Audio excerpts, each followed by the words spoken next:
시작하겠습니다. 네, 생각보다 많은 분들이 함께해 주신 것 같습니다. 고맙습니다.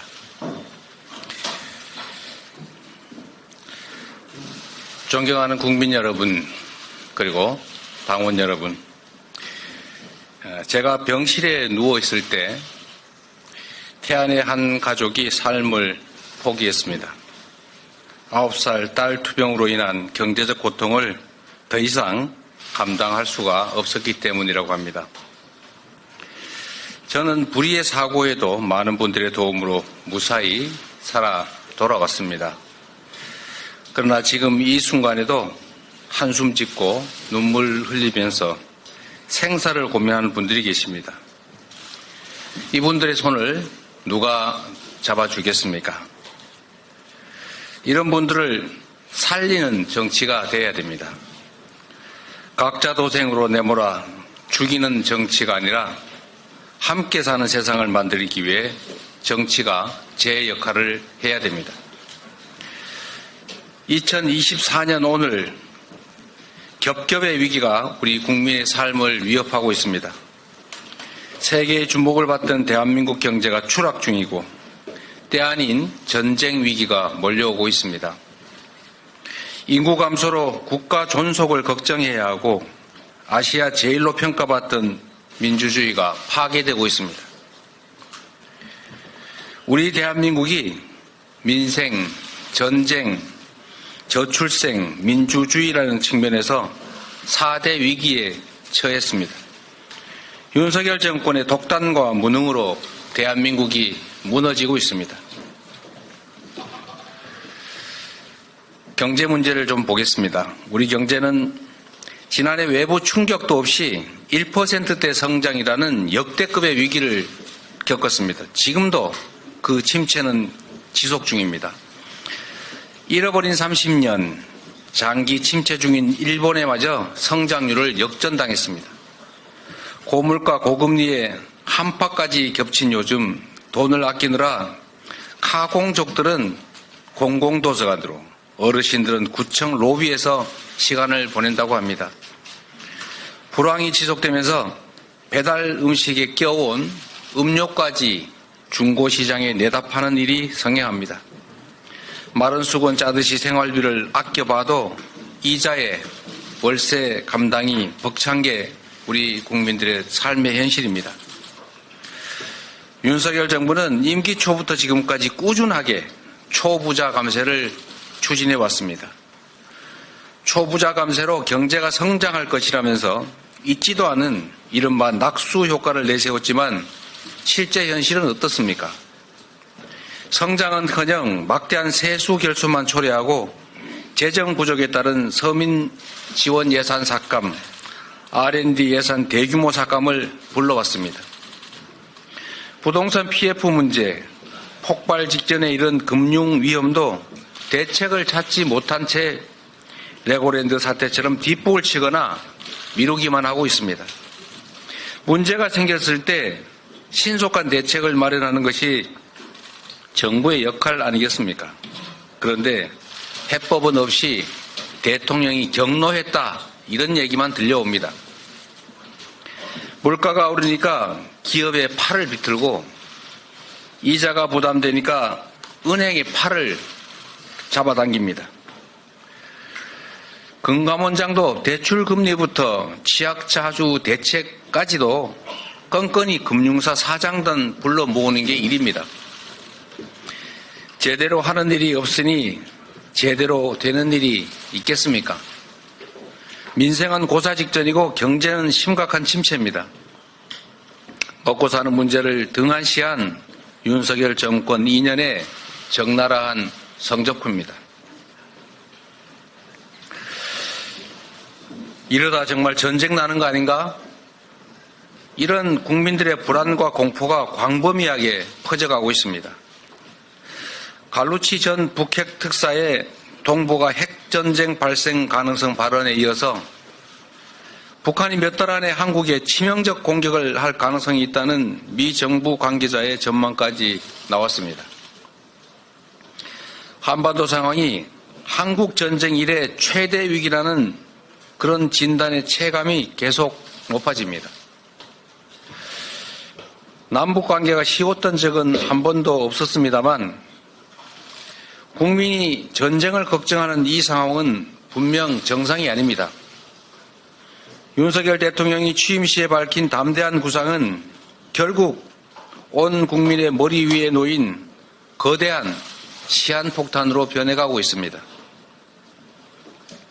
북한은 민족 동질성마저 부정하며 대한민국을 불변의 주적이라 규정했습니다. 무력 도발을 이어가며 전쟁 가능성을 과시하기 바쁩니다. 결코 용납할 수 없는 일입니다. 남북한 간 서로 물러서지 않는 강대강 치킨 게임 속에서 완충구역은 하나도 남지 않았습니다. 이러한 군사적 긴장과 위협은 남과 북 모두에게 조금도 도움이 되지 않습니다. 연평도, 철원, 파주 주민들은 9.19 남북 군사합의를 복원하고 남북 대화를 시작해달라고 기자회견까지 하며 호소합니다.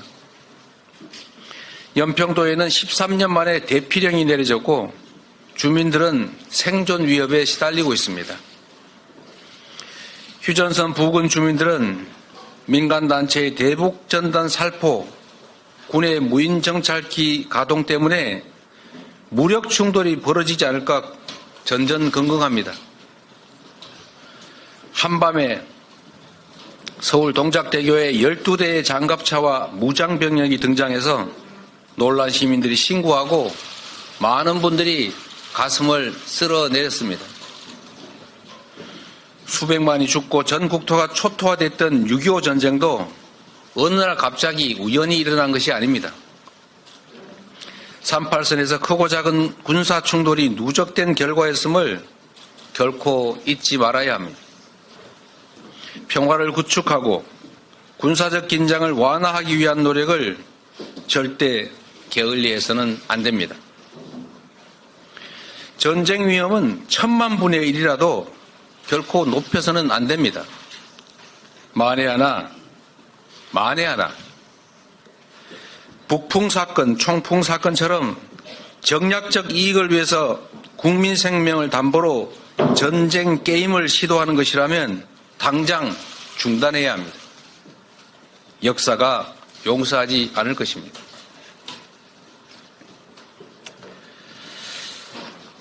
대한민국 완전히 망했네요. 우리나라 합계 출산율을 본 인구 전문가인 한 미국 교수가 이렇게 소리쳤다고 합니다. 한국 완전히 망했네요.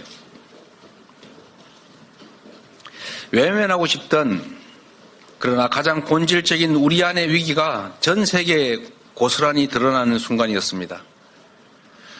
대한민국은 인구 감소로 지구에서 사라지는 첫 국가가 될 것이다.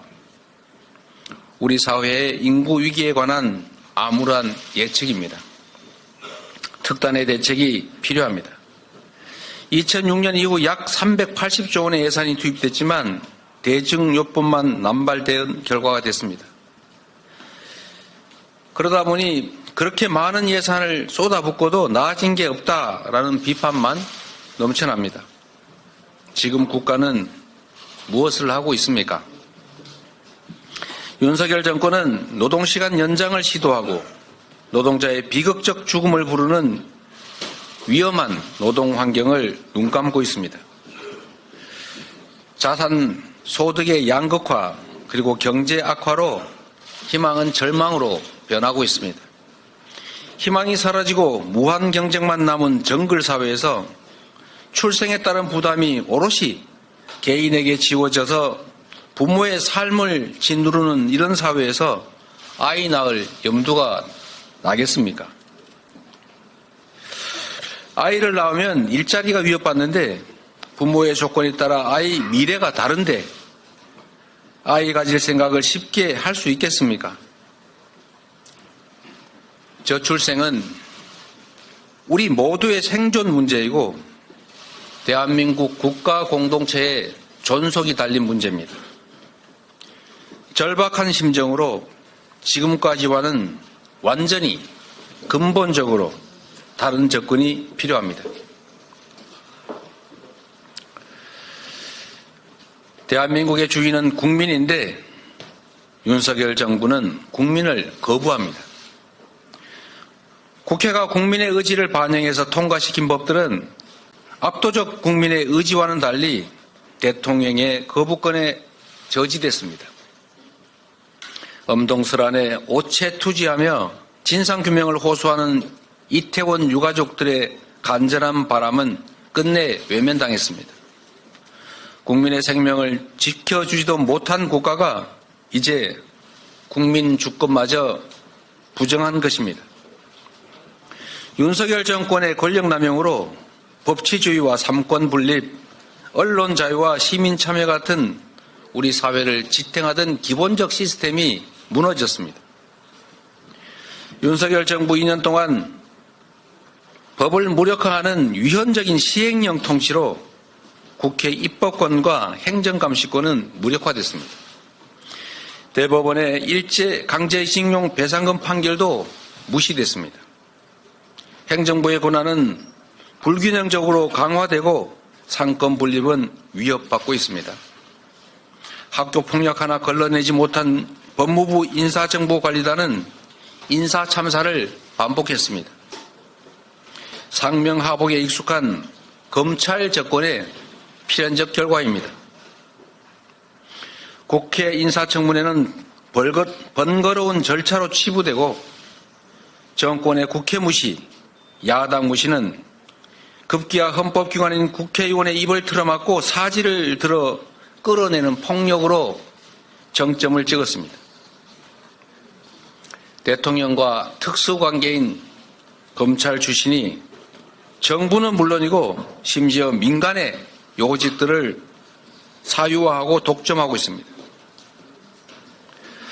국민소통을 강화하겠다며 대통령실을 용산으로 옮겼지만 불통만 강화됐습니다. 그 대신에 고소고발, 압수수색이 난무하면서 언론의 검열은 강화되고 있습니다.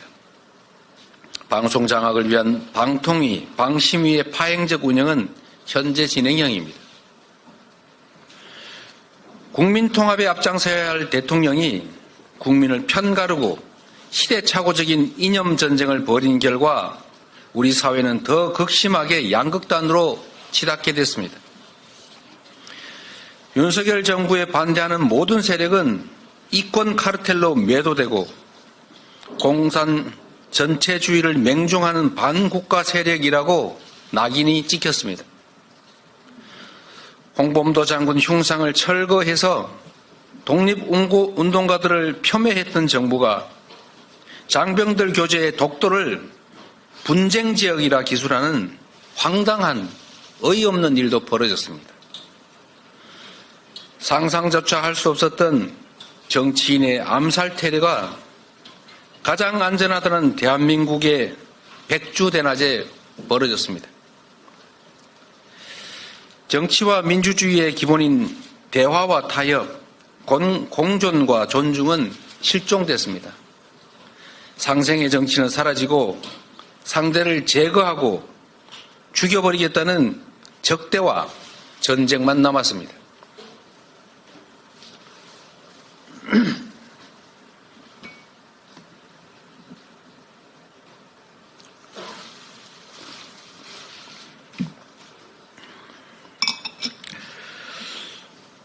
국가적 위기 때마다 슬기롭게 위기를 해결해온 위기 해결사 민주당이 이 위기를 해결하고 새로운 희망을 만들어내겠습니다. 4대 위기보다 더 심각한 것은 위기를 수습해야 할 정부가 위기를 만들어 왔고 위기를 위기로 인식하지 못한다는 것입니다. 지난 2년간 윤석열 정부는 주권자인 국민의 뜻을 무시한 채 정적 죽이기에만 올인했습니다. 정치는 실종되고 일방통행식 통치와 지배가 횡행했습니다. 민주국가, 민주정당에서 결코 있을 수 없는 일입니다. 권력투쟁에만 몰두하는 정부 여당은 민생 경제 위기를, 평화 위기를 인구 위기를, 민주주의를 악화시켰습니다. 지금의 국정기조가 유지된다면 교육, 복지, 지역 R&D 예산은 계속 줄어들 것입니다. 기후위기 대책, 에너지 정책도 퇴행할 것입니다. 노동시간은 늘어나고 워라밸은 더 요원해질 것입니다. 지역 균형 발전은 미뤄지고 어려운 사람들은 더 어려워질 것입니다. 시민은 목소리를 잃고 언론은 앵무새를 강요당하고 법과 제도는 소수 특권층을 위한 지배 도구가 될 것입니다.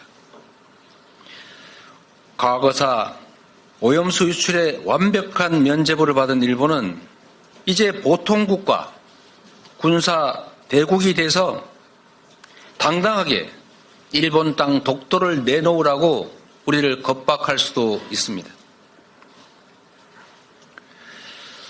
국민 여러분, 위기 속에서 치러지는 이번 총선은 그 어느 때보다 중요합니다. 경제를 죽이고 평화를 죽이고 민주주의와 사람을 죽이는 이 죽임의 정치를 끝내고 사람과 경제, 평화와 민주주의, 희망과 미래를 살리는 살림의 정치를 복원해야 합니다. 살림의 정치로 국민의 힘을 모아 국가 위기를 극복하고 도약의 새 길을 열어야 합니다. 민주당에는 위기 극복 DNA가 있습니다.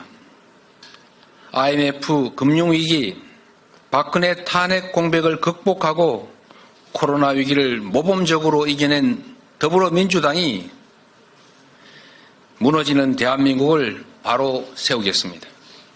새롭게 시작하겠습니다. 이번 총선에서 반드시 승리해 윤석열 정부가 불러온 이 국정 위기를 극복해 나갈 것입니다. 모든 문제의 핵심은 경제, 바로 국민의 먹고 사는 문제입니다. 경제위기 해법 없이는 백약이 무효입니다. 추세적인 저성장을 막고 지속적 성장을 가능하게 하는 생존 전략을 마련해야 합니다. 현재도 진행 중인 끝모를 경제 추락을 막고 위기를 기회로 바꿀 비전과 전략이 반드시 필요합니다. 우리는 생존을 보호받는 복지국가를 넘어서 누구에게나 기본적인 삶이 보장되는 기본사회로 나아가야 합니다. 희망이 있는 미래를 위한 전략의 핵심은 바로 에너지와 과학기술입니다. 작년 세계 재생에너지 용량은 전년보다 50% 늘어났습니다. 세계 주요국들은 재생에너지 목표를 계속 상향하며 국가 주도로 재생에너지 생성 기반 확대에 사활을 걸고 있는데 우리 정부는 재생에너지 목표마저 축소하고 있습니다. 지난해 아리백에 동참한 글로벌 기업이 400곳을 넘고 국내 주요 기업들의 매출 대부분은 이 글로벌 기업들과의 거래로 발생했습니다. 기업들은 정부의 위세에 눌려서 말은 못하지만 앞으로 현실화될 국내 재생에너지 부족 사태를 걱정하면서 생산 기반을 재생에너지가 풍부한 국가로 옮길 궁리에 빠져 있습니다. 곧 다가올 재생에너지 중심의 미래 경제 환경을 피할 수 없다면 신속하게 정책 방향을 바꾸고 속도를 올려 추격자에서 선도자로 변신해야 합니다. 아리백 코리아, 재생에너지 코리아로 가야 합니다. 풍부한 바람과 햇볕을 이용한 재생에너지 기반 구축으로 국내 아리백 기업의 수출 지원을 하면 물론 그에 더해서 글로벌 아리백 기업들이 한국을 찾게 만들어야 합니다. 첨단 미래 산업과 기초과학에 집중 투자해서 AI 혁신 산업 중심의 선도 국가로 거듭나야 합니다. 중소, 중견 기업의 기술 경쟁력을 강화하고 신사업 진출 같은 성장 동력 발굴을 위한 지원도 필수입니다. 지금은 어느 때보다 R&D 투자를 늘려야 합니다. 정부 여당의 R&D 예산 삭감은 일보 후퇴 정도가 아니라 기술에 의존하는 기업들의 존폐를 위협하고 기술 경쟁력이 싹을 짓밟는 참으로 무모한 황당한 일입니다. 지금이라도 즉시 교정해야 합니다. 최근 스타트업들의 상황이 매우 어렵습니다. 이럴 때일수록 장기적 전망에 의한 투자가 중요합니다. 22년 기준으로 볼 때 벤처 스타트업의 전체 일자리 수가 81만 개입니다.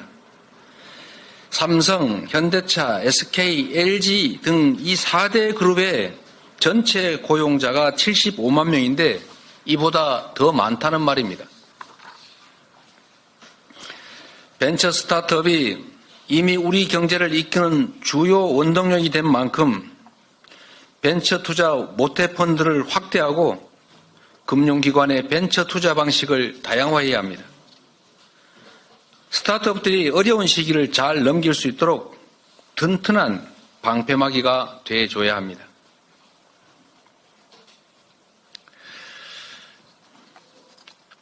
동해로 서해로 연일 무력 도발을 하는 북한을 강력히 규탄합니다. 김정은 위원장은 민족의 통일 소망을 헌신짝처럼 내버리고 있습니다. 냉전 시대보다 못한 퇴행으로 북한 주민들을 사지로 몰고 있습니다. 김정은 위원장은 모두에게 유해한 일체 적대 행위를 즉각 중단해야 합니다. 핵 위협과 무력 도발을 통해 얻을 것은 아무것도 없습니다. 국제적 고립과 주민 궁핍이라는 비참한 결과만 초래할 것입니다.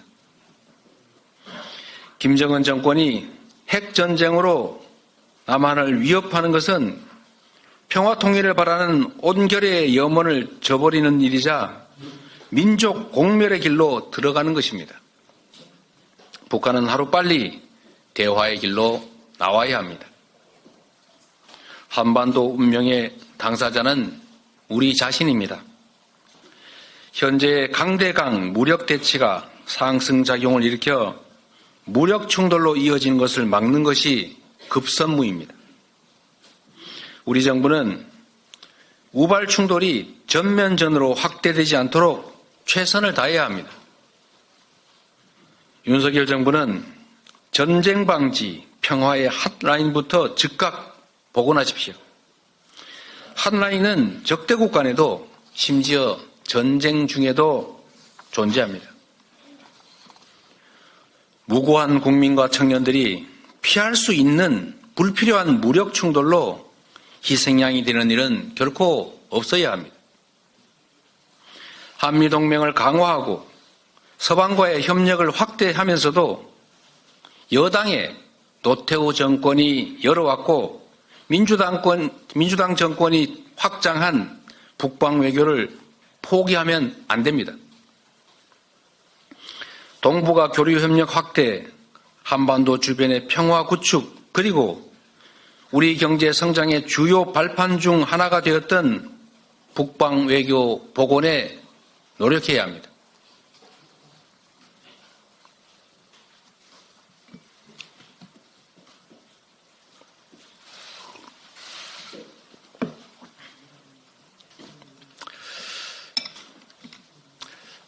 옛말에 이런 게 있었습니다. 집 앞 그릇은 다 가지고 태어난다. 이 세상에 오는 모든 존재는 안정적으로 기본적인 삶을 영위할 수 있어야 된다는 의미일 수도 있습니다. 대한민국의 새로운 구성원이 될 생명을 우리 모두 함께 환영하고 누구나 새 생명으로 인한 희망과 기쁨을 누릴 수 있게 해야 합니다. 출생과 함께 기본적인 삶의 조건이 갖추어져서 삶과 미래가 불안하지 않아야 합니다. 국가 존속과 우리 공동체 유지에 필요한 출생아의 기본적 양육, 교육 부담은 이제 우리 공동체가 책임져야 합니다. 우리 사회의 경제적, 사회적 역량이 이 정도에는 이르렀습니다. 부모의 재산과 소득이 출생아 자신의 것은 아닙니다. 부모에 따라 출생아에 대한 지원이 달라질 이유가 없습니다. 저출생으로 인한 국가 소멸과 우리 공동체의 파멸을 막기 위해서 이제 더 이상 출생 양육의 모든 책임을 개인에게 떠맡기지 말고 출생아의 기본적인 삶은 함께 책임집시다. 지금까지는 부모를 대상으로 또 기준으로 삼아서 정책을 만들었지만 이제부터는 저출생 대책은 부모가 아닌 출생아 그 자체를 대상으로 기준으로 삼아야 합니다.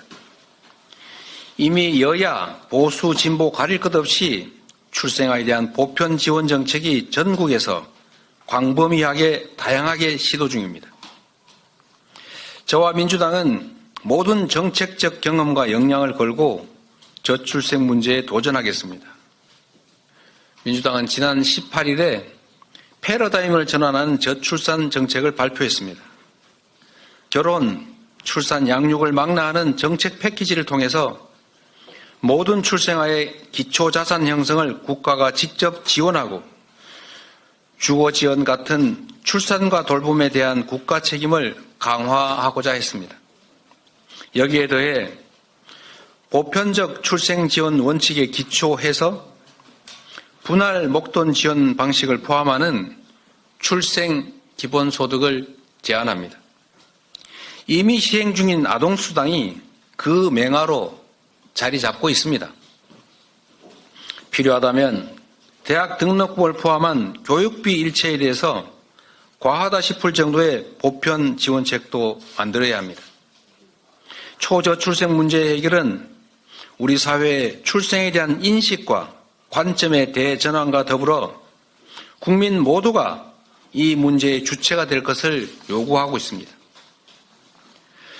초저출생 해결과 정책 대전환을 위해서는 범국민적인 토론과 사회적 합의가 필수입니다. 여야 정과 산학연을 아우르는 범국민 저출생 대화기구를 제안합니다.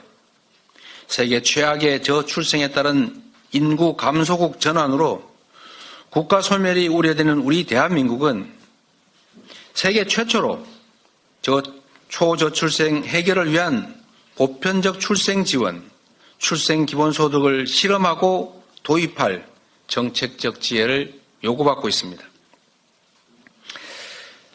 민주당은 아이가 고생과 부담인 사회, 아이 낳기가 두려운 사회가 아니라 아이를 함께 키우는 사회, 출생이 기쁨이자 행복인 사회를 만들어 가겠습니다. 근본적인 저출생 대책을 종합적으로 제시해 가겠습니다. 존경하는 국민 여러분, 역사 속의 민주당, 국민이 기대고 응원했던 민주당으로 일신 또 일신하겠습니다. 국민이 기대하는 유능하고 민주적이고 강한 민주당이 되겠습니다. 그것이 위기 속의 국민과 대한민국을 구하는 길이자 민주당 스스로를 구하는 길이라 믿습니다. 폭넓은 연대와 협력을 바탕으로 국민과 함께 공포와 절망을 이겨내고 민생, 경제, 민주주의, 평화를 복원하겠습니다. 언제나 기회보다 위기가 더 많았던 고된 삶 속에서 뼈에 새겨진 배움이 하나 있습니다. 그것은 바로 기회 속에도 위험이 도사리는 만큼 모든 위기에는 기회가 숨겨져 있다는 것입니다. 저는 지금 우리가 겪는 이 위기조차도 평화와 민주주의의 가치를 다시 체감하고 근본적 체질 전환을 통해 함께 사는 새로운 희망 세상을 만드는 기회가 될 것이다 확신합니다. 소득, 주거, 금융, 교육, 의료 등 모든 영역에서 우리 국민의 기본적인 삶이 보장되는 사회, 평화와 공존의 문화 위에 민주주의가 만개하고 국민 모두가 희망을 안고 함께 사는 세상으로 나아가야 합니다. 또 그렇게 할 수 있습니다. 이번 총선은 대한민국이 잃어버린 비전을 되찾는 날입니다. 무너져가는 대한민국을 바로 세우는 마지막 기회입니다. 4월 총선은 우리 국민이 힘겹게 이뤄온 민생과 민주주의, 평화를 다시 일으켜 세우고 지속 가능한 대한민국을 다시 만드는 날이 되어야 합니다. 깨어있는 시민들이 있기에 희망이 있습니다. 행동하는 국민들이 있기에 용기가 생깁니다. 민주주의는 저절로 만들어지지도 저절로 지켜지지도 않습니다. 민주주의는 깨어있는 시민의 행동으로 더 단단하고 더 크게 성장합니다. 국민을 위한 정치도 우리 국민들께서 두 눈 부릅뜨고 요구해야 가능합니다. 국민과 함께 대한민국의 비전과 희망, 미래를 반드시 되찾겠습니다. 고맙습니다.